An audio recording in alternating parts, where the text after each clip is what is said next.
Supreme ബ്ലോഗ്സിലേക്ക് സ്വാഗതം. ഇന്നെന്താ ചക്കക്കുരു ഒക്കെ ആയിട്ട് വന്നിരിക്കുന്നതല്ലേ? നമുക്കിന്ന് ചക്കക്കുരുവും മാങ്ങയും കൂടി ഇട്ട് ഒരു കറി വയ്ക്കാം. അതെങ്ങനെയാണെന്ന് നോക്കാം. ചക്കക്കുരുവും മുരിങ്ങയ്ക്കയും പിന്നെ ലേശം മാങ്ങയും ചേർക്കുന്നുണ്ട്. നമുക്കൊരു കറി വയ്ക്കാം. എങ്ങനെയാണെന്ന് നോക്കാം. ഞാൻ ചക്കക്കുരുവൊക്കെ വൃത്തിയാക്കി എടുത്തിട്ടുണ്ട്.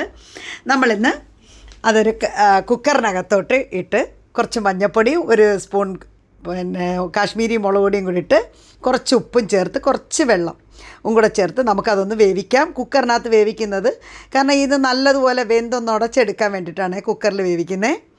അപ്പോൾ സാധാരണ അവിയൽ വെക്കാറുണ്ട്, മറ്റ് പലതരത്തിലും വിഭവങ്ങൾ ഉണ്ടാക്കാറുണ്ട്. ഇത് ഞാനൊരു ഒഴിച്ചുകറി ഉണ്ടാക്കുന്നത് നോക്കാം നമുക്ക് എങ്ങനെയാണെന്ന്. അപ്പോൾ അതവിടെ ഇരുന്ന് വേവട്ടെ. നമുക്ക് മുരിങ്ങക്കോല നമുക്കതൊന്ന് വൃത്തിയാക്കി എടുക്കാം. അപ്പോൾ അതൊക്കെ ഒന്ന് ചിരണ്ടി വൃത്തിയാക്കി നമുക്കതൊന്ന് കഷ്ണങ്ങളാക്കാം. അപ്പം അത് വൃത്തിയാക്കി ഇപ്പോൾ ഭയങ്കര വിലയാണെന്നാണ് പറയുന്നത്. അപ്പോൾ നമുക്ക് വീടുകളിലുള്ളവർക്കൊക്കെ ഇപ്പോൾ ഇഷ്ടം പോലെ പിടിച്ചിട്ടുണ്ട്. നമുക്ക് എന്തായാലും മുരിങ്ങക്കോലൊക്കെ ഒന്ന് കണ്ടിച്ചെടുക്കാം. അതിൻ്റെ ആ നാരൊക്കെ എടുത്ത് കളഞ്ഞ് വേണം നമ്മൾ എപ്പോഴും ഉപയോഗിക്കാൻ. അപ്പം ഞാൻ വലിയ മുരിങ്ങക്കായൊക്കെ അതൊന്ന് കീറിയിട്ട് അപ്പോൾ അതിൻ്റെ നല്ല ടേസ്റ്റൊക്കെ ഇറങ്ങും. അപ്പം ഞാനതൊക്കെ മുരിങ്ങയ്ക്കൊക്കെ റെഡിയാക്കിയിട്ടുണ്ട്. അപ്പം നമ്മുടെ കുക്കറിൽ എന്ത് വേവുന്ന് ചക്കക്കുരു അങ്ങനെ വെന്തുകൊണ്ടിരിക്കുന്നുണ്ട്. അപ്പോൾ ഇനി നമുക്ക് അതിൻ്റെ അരപ്പൂടെ ശരിയാക്കി എടുക്കാം.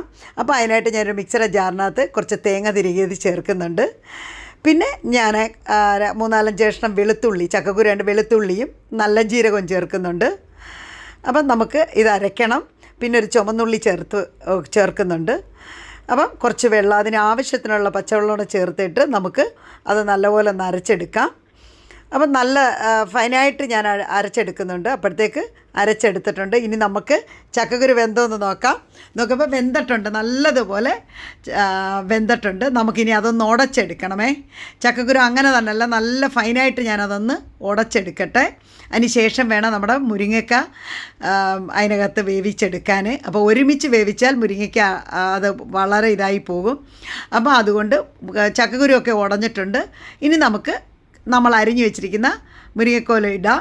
എന്നിട്ട് നമുക്ക് കുക്കറിൻ്റെ അടപ്പ് വേണ്ട, സാധാ അടപ്പ് വെച്ച് തന്നെ ഒന്ന് തിളപ്പിച്ചെടുക്കണം. അതിന് ശേഷമേ ഞാനൊരു ചെറിയ മാങ്ങയുടെ ഒരു ചെറിയ പീസ് എടുത്ത് അരിഞ്ഞ് വെച്ചിട്ടുണ്ട്, അതുകൂടെ ചേർക്കണം. അതുകൊണ്ട് അതിപ്പോൾ ചേർക്കാനൊക്കത്തില്ല, ഇതൊന്ന് തിളച്ച് വരട്ടെ. അപ്പം നമുക്ക് അത് തിളച്ചിട്ടുണ്ട്. അപ്പം നമുക്കിനി നമ്മൾ അരിഞ്ഞു വെച്ചിരിക്കുന്ന മാങ്ങയും കൂടെ ചേർക്കാം.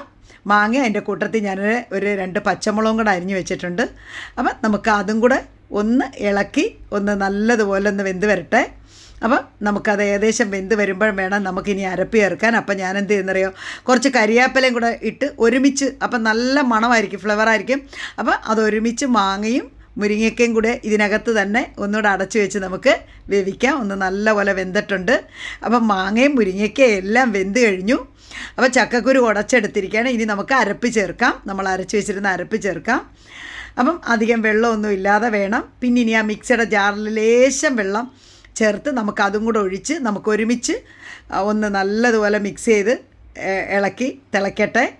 അപ്പം ഉപ്പൊക്കെ ഉണ്ടോയെന്ന് നോക്കണം. കാരണം ഈ ഏറ്റവും നല്ല രുചിയായ കറിയാണേ. അപ്പം ഉപ്പൊക്കെ ഉണ്ടോ, പോരെങ്കിൽ നമ്മൾ ലേശം ഉപ്പൂടെ ചേർത്തോണം.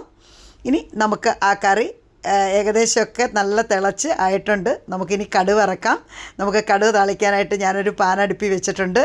നമുക്ക് ആ പാനെടുത്ത് ചൂടാകട്ടെ. നമുക്ക് വെളിച്ചെണ്ണയിലാണ് കടുക് താളിക്കുന്നത്.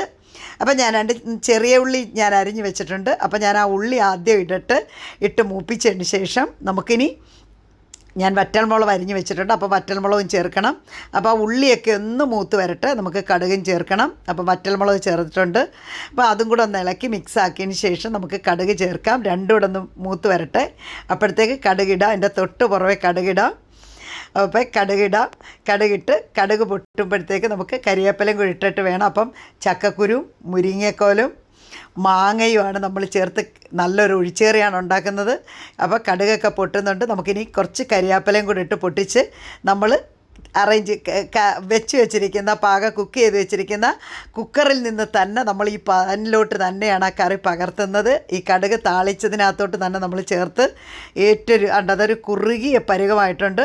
അപ്പം നമുക്ക് മറ്റ് കറികളൊന്നും വേണ്ട. ഈ കറി ഉപയോഗിച്ച് ഏറ്റവും രുചികരമായ ഒരു ഒഴിച്ചേറിയാണ്. അപ്പം നിങ്ങൾ ചെയ്തിട്ടില്ലേ, ചെയ്ത് നോക്കണം. ഇപ്പോൾ ചക്ക സീസണൊക്കെയാണ്. എല്ലായിടവും ആയി തുടങ്ങിയില്ല, എന്നാലും ഒരുവിധമൊക്കെ ആയി തുടങ്ങി. അപ്പം ചക്ക മാത്രമല്ല, ചക്കക്കുരു ഒഴിച്ചേറി നല്ല രുചികരമായൊരു കറിയാണ്. മുരിങ്ങക്കോലും മാങ്ങയിട്ട് കറി വയ്ക്കണം. Okay, thanks. ഓക്കെ.